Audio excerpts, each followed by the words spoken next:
তো হ্যালো শিক্ষার্থী বন্ধুরা, আজকে আমরা যেটা পড়বো তোমাদের অষ্টম শ্রেণীর ইংরেজির প্রথম যে গল্পটা আছে, যে গল্পটা আছে দ্য উইন্ড ক্যাপ, সেই উইন্ড ক্যাপ গল্পটা নিয়ে আজকে আমরা আলোচনা করব। এই গল্পটিকে আমি সাধারণত তিনটি পার্টে ভাগ করেছি।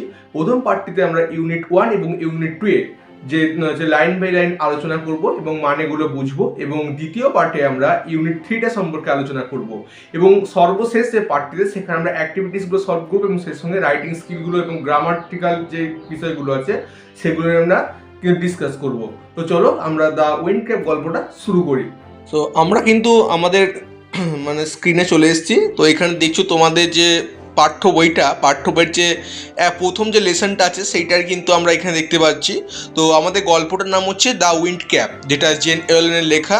জেন এলেন হচ্ছে 1939-এর একজন মানে জন্মগ্রহণ করেছিলেন। তিনি একজন আমেরিকান রাইটার এবং এডিটর ছিলেন। তিনি প্রধানত বিভিন্ন সায়েন্স ফিকশন এবং হচ্ছে মজাদার ছোটদের জন্য গল্প লিখতেন। 280টারও বেশি তিনি বই লিখেছেন, ছোট গল্প বই লিখেছেন, এবং তার লেখা বেশ কিছু লেখার মধ্যে অন্যতম হলো হলোকাস্ট নোবেলিয়া, দ্য ডেভিলস অ্যারিথমেটিক। আর তার চেয়ে বর্তমান যে গল্পটা দ্য উইন্ড ক্যাপ, যে গল্পটা তার লেখা দ্য উইন্ড ক্যাপ নামক একটা বড় গল্প, সেখান থেকে একটা শর্ট এডিটেড ভার্সন নেওয়া হয়েছে, যেটা তোমাদেরকে এখানে দেওয়া হয়েছে। দেখো গল্পটা শুরু হচ্ছে, there was once a lad who wanted to be a sailor but his mother would not let him go to the sea. তো there was once a lad, তো তখন একটা বালক ছিল, who wanted to be a sailor, যে সমুদ্রযাত্রা করতে চাইতো, but his mother would not let him go to the sea, কিন্তু তার মা তাকে সমুদ্রে যেতে দিত না। Child, what do you know of sailing, she would say, তিনি বলতেন, বাছা সমুদ্রযাত্রা সম্পর্কে তুমি কি জানো? ইউ আর এ ফার্মার সন, তুমি একটা কৃষকের পুত্র বা কৃষকের ঘরের ছেলে। You know the turn of the seasons, তুমি জানো যে ঋতু পরিবর্তন সম্পর্কে, and the smell of the soil, এবং মাটির গন্ধ সম্পর্কে। But you do not know the sea, কিন্তু তুমি সমুদ্র সম্পর্কে কিছু জানো না। অ্যাকচুয়ালি এখানে কিন্তু জনের মা পেশার কথা বলছেন। মানে ধরো একটা মানুষ যখন সে কোনো পেশার সঙ্গে যুক্ত, সেই মানুষটা সেই পেশার সঙ্গে যখন যুক্ত হয়, সে তার পেশার সমস্ত বিষয়গুলো খুব ভালোভাবে বোঝে, খুঁটিনাটি বিষয়গুলো। জনেদের পরিবার হচ্ছে কৃষক পরিবার, জনেদের বাড়ির সবাই কৃষিকাজ করে। তো তারা কৃষিকাজ সংক্রান্ত সমস্ত কিছু বিষয়গুলো ভালো বুঝতে পারবে, কিন্তু সমুদ্রযাত্রা সংক্রান্ত বিষয়গুলো তারা ভালো বুঝবে না। কারণ সমুদ্রযাত্রার বিষয় সংক্রান্ত একমাত্র কোনো নাবিক পরিবারের ছেলেমেয়েরাই ভালো বলতে পারে, কারণ যেহেতু তাদের পরিবারের একজন ওই কাজের সঙ্গে যুক্ত আছে, তার জন্য তারাই সমুদ্রযাত্রা সম্পর্কে ভালো বলতে পারবে। সেক্ষেত্রে জনের তো এখানে সমুদ্রযাত্রা সম্পর্কে কোনো আইডিয়া নেই, তার জন্যই তার মা তাকে বলছে যে তুমি তো চাষবাস সম্পর্কে জানবে, তুমি সমুদ্রযাত্রা সম্পর্কে কি জানো? তোমার তো কোনো ধারণাই নেই গো, অতএব তোমার ওই কাজটা করার কোনো প্রয়োজন নেই। Now the boy whose name was John had always obeyed his mother. তো এখন আমাদের যেই ছেলেটার কথা বলা হচ্ছিল, সেই ছেলেটার নাম হচ্ছে জন, যে তার মাকে সবসময় মান্য করতো, সে তার মাকে মেনে চলতো। তার মা যেই কথাটা বলতো সে সেই কথাটাই মেনে নিত, তার ওপরে মানে মায়ের মুখে মুখে কোনো কথা বলতো না কো। So he went about his farm work with a heavy heart, but he did not again mention the sea. সুতরাং সে তার ভারাক্রান্ত হৃদয়ে সে তার ফার্ম ওয়ার্ক অর্থাৎ তার কৃষিকাজে চলে গেল, কিন্তু সে সমুদ্রযাত্রার কথা আর বলল না। One day he had been walking behind the plug. তো একদিন সে মাঠে লাঙল করছিল, জমি চষা হয় যে মানে সেইটাকে লাঙল বলা হয়, জমি চষা হতো যে জিনিসটা দিয়ে, ওই চাষবাস করার আগে যে জমিতে যে মাটিকে খোঁড়া হয় না, সেইটাকে। He all but ran over a tiny green turtle on a clot of dirt. তো সে যখন ওই লাঙ্গলে পিছু পিছু যাচ্ছিল, হঠাৎ করে সে একটা মাটির ঢেলার ওপরে একটা সবুজ রঙের কচ্ছপকে বসে থাকতে দেখলো, যেটার ওপর দিয়ে আর একটু হলে সে চলে যাচ্ছিল। He picked the turtle up and set it on his head where he knew it would be safe. তারপর সে সেটাকে সেখান থেকে তুলে নিল এবং সেটাকে তার মাথার ওপর রেখে দিল, কারণ সে বুঝতে পারলো যে এটা এইখানেতেই সেফ থাকবে, অর্থাৎ এটা এইখানেতেই নিরাপদ থাকবে। When he was done with plugging, তারপর যখন তার এই মানে মাটি কর্ষণের কাজটা বা লাঙল করার কাজটা শেষ হয়ে গেল, John pluck the turtle from his head, John তখন তার মাথা থেকে কচ্ছপটাকে নামিয়ে আনলো। টু হিজ আটার সারপ্রাইজ, কিন্তু হঠাৎ করে সে অবাক হয়ে গেল। হি ফাউন্ড দ্যাট, সে খুঁজে পেলো বা সে বুঝতে পারলো, it had turned into a tiny green fairy man that stood upon his palm and boat. যেটা পরিবর্তন হয়ে গেছে কিসে না একটা সবুজ রঙের পরি মানুষে পরিণত হয়েছে। অর্থাৎ সেটা কচ্ছপ ছিল, কিন্তু যখনই কচ্ছপটাকে তার হাত তালুতে নামালো তখন দেখলো সেটা পরিবর্তন হয়ে গেল কচ্ছপ থেকে একটা পরি মানুষে, এবং সেটা তার এখন হাতের তালুর উপর দাঁড়িয়ে আছে এবং তাকে শ্রদ্ধা জানাচ্ছে বা সম্মান জানাচ্ছে। দেখো ছবিতে দেখো কিভাবে সম্মান জানাচ্ছে, সে I thank you for your kindness, tell me what heart's desire and I will grant it to your for saving my life said the fairy. তো সেই যে ফেয়ারি মানুষটা সে তাকে বলছে যে তুমি তোমার দয়ালু স্বভাবের জন্য আমাকে বাঁচিয়েছো, এর জন্য আমি তোমায় ধন্যবাদ দিচ্ছি। তো তুমি তোমার মনের ইচ্ছা আমাকে বলো, যেহেতু তুমি আমার জীবন বাঁচিয়েছো আমি তোমার সেই ইচ্ছা পূরণ করব। John boat back but said nothing. জনও তাকে সম্মান জানালো, যেভাবে পরি তাকে সম্মান জানিয়েছে পরি মানুষটা, সেভাবে জনও তাকে সম্মান জানালো, কিন্তু জন কোনো কথা বলল না। Although his heart yearned to go out to the sea, he did not express his wish. অথচ তার হৃদয়ে তার সমুদ্রযাত্রার কথা বলছিল, মানে হৃদয়ের মধ্যে চলছিল, কিন্তু সে তার সমুদ্রযাত্রার কথা ইচ্ছের কথাটা সে কিন্তু সেই পরি মানুষটাকে বলল না। The green fairy man could read a heart easily, so he said, I see you wish to go sailing. John Face answered for him. তো সেই যে সবুজ পরি মানুষটা ছিল সে খুব সহজেই মানুষের মনের কথা বুঝতে পারতো, তাই সে জনের মনের কথা বুঝতে পেরেছে, বলল আমি বুঝতে পারছি তুমি সমুদ্র যাত্রা করতে যাও।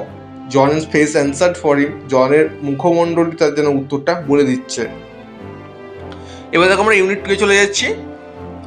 Since you put me on your heads like a hat to keep me safe, I shall give you a different kind of cap in return, the kind sailors most desire.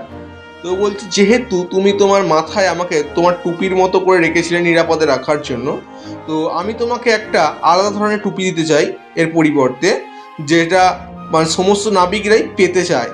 A cap full of wind, তো একটা টুপি যেটা বায়ু দ্বারা পরিপূর্ণ।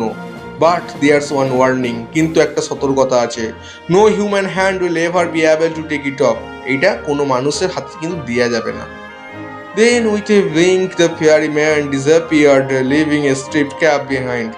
এই কথাটা বলার পর সেই পরি মানুষটি হঠাৎ করে অদৃশ্য হয়ে গেল, আর তার জায়গায় পড়ে রইল একটা দোরাকাটা একটা টুপি। Young John put the cap on his head and ran home to tell his mother. তো ছোট্ট জন সঙ্গে সঙ্গে সেই টুপিটা নিয়ে তার মাথায় পরে নিয়ে ছুটতে তার মায়ের কাছে গেল সমস্ত বিষয়টা বলার জন্য। No good will come of this wind cap, বলছে ভালো কিছু হবে না ওই বায়ু টুপিটা দ্বারা, উইন্ড ক্যাপ বায়ু টুপি। সি সেড, তিনি বলেন। তা কে বলছে? তা জনের মা বলছে। যখন জন যে মাকে বলছে পুরো ঘটনাটা যে এই ঘটেছে, এরকম মতো হয়েছে, তো জনের মা সেই সমস্ত কথাটা শোনার পর জনকে বলছে ও টুপি দিয়ে কোনো ভালো কিছু কাজ হবে না কো। But the lad would have none of his cautions, কিন্তু এইবার যে বালকটা সে কিন্তু তার মায়ের কথা শুনলো না। আমরা কিন্তু প্রথমে দেখেছিলাম যে সে তার মায়ের কথা অমান্য করতো না কো, মায়ের কথা শুনে চলতো, কিন্তু এইবারেতে সে তার মায়ের কথা শুনলো না কো। The very next day putting on the sailor's cap and he ran off to the sea. তো পরের দিনে সেই ছেলেটি মানে নাবিকের টুপিটা, সমুদ্রযাত্রী যে টুপিটা সেটা নিয়ে সে সঙ্গে সঙ্গে ছুটে সমুদ্রে চলে গেল।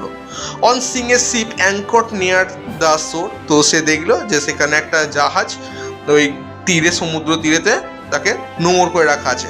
হি requested the captain to take him along, সে সেখানকার জাহাজের নাবিককে বলল তাকে সঙ্গে করে নেওয়ার জন্য। Thus began his first ever sea voyage, এটাই ছিল জনের প্রথম সমুদ্রযাত্রা। Well, the wind cap worked as the fairy had said, but the one condition prevailed. তো পরি যেমন বলেছিল বায়ুপূর্ণ টুপিটা সেরকমই কাজ করতে শুরু করলো, কিন্তু এর একটা মানে ইয়ে ছিল, প্রিভিলড, মানে এটা হচ্ছে এক্সিস্টেড। হ্যাঁ, well, the wind cap worked as the fairy had said, but there one condition prevailed. তো মানে ফেয়ারিটা বা পরি মানুষটা যেমন বলেছিল এই বায়ু টুপিটা সেরকমই কাজ করছিল, কিন্তু এখানে একটা শর্ত ছিল। Now that was both bad and good, তো সেটা একদিকে ভালো আবার একদিকে খারাপ। It was bad because John could neither take his cap off before his captain nor at bed time. তো এটা খারাপ ছিল কারণ জন কখনোই তার মাথা থেকে টুপিটা খুলতে পারতো না এবং সে ঘুমোতে যাওয়ার সময় সেটা খুলতে পারতো না। তো এবার কথা হচ্ছে জন কেন টুপিটা খুলবে। দেখো, তোমরা সিনেমায় দেখে থাকবে যে যখন কোনো আর্মি রিলেটেড বা পুলিশ রিলেটেড যখন কোনো সিনেমা হয়, দেখবে যে কোনো আর্মি বা পুলিশ যখন তার ঊর্ধ্বতন কোনো স্যার আসে, তখন মাথা থেকে টুপিটা খুলে নিয়ে হাতে রেখে তাকে স্যালুট করে সম্মান জানায়।